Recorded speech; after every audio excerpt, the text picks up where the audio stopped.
The United States of America has just sent an emissary to Burkina Faso with a strong, clear, and direct message. Is this the end of something? That's the big question. Hello, everyone. Thanks for being here. Let's dive right in. The United States has sent an emissary who was received by Burkina Faso authorities. Are we witnessing an unprecedented foreign pressure on Burkina Faso? Why is the country accepting these emissaries if, as we are often told, it is truly fighting against imperialism? Imperialism always uses the same well-known strategy, divide and conquer, but that method should no longer work on us. We must stay focused. The fight continues until the final victory. Is Burkina Faso betraying its own values? Let's find out. An American emissary has been sent by President Donald Trump himself. His name is Will Stevens, Deputy Assistant Secretary of State for West Africa.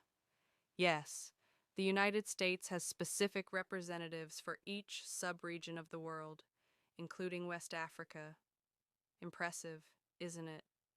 On Tuesday, May 27th, 2025, Will Stevens was received by Jean-Marie Traoré, the Burkina Faso Minister of Foreign Affairs, Regional Cooperation, and Burkina Faso Abroad, another Traoré. That name seems to be everywhere in Burkina Faso: pilot, president, minister. There's definitely something special about that name. This visit comes at a tense time, marked by growing tensions between Burkina Faso and the U.S., especially after remarks made in early April 2025 by U.S. General Michael Langley regarding the exploitation of Burkina Faso mineral resources. His comments were not well received, neither by African authorities nor by Afro-descendant communities around the world. General Langley, questioned in Kenya during a meeting on counterterrorism, tried to justify himself. He claimed that Burkina Faso maintains its sovereignty, makes its own decisions regarding resource use, and freely chooses its military partners. According to him, his comments were purely military in context, responding to a U.S. Senate inquiry. But Burkina Faso President Ibrahim Traoré had already responded. From Russia, he declared that Langley's remarks were baseless. Burkina Faso's gold belongs to Burkina Faso, and no one else should interfere with its use. He added that the general should be ashamed of his words and publicly admit his mistake, something he obviously did not do.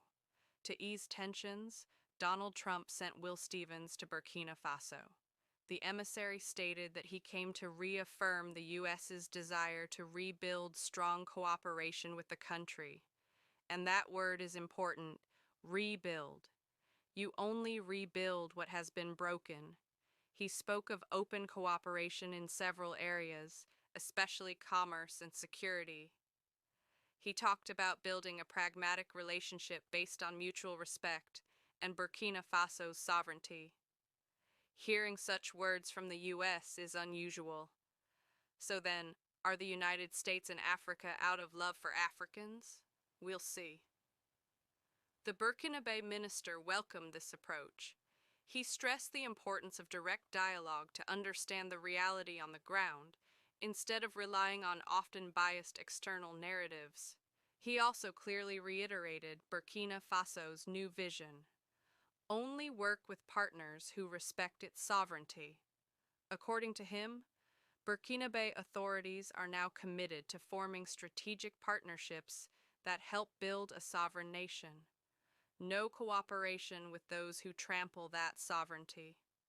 The message is clear: if you don't respect our independence, there will be no discussion.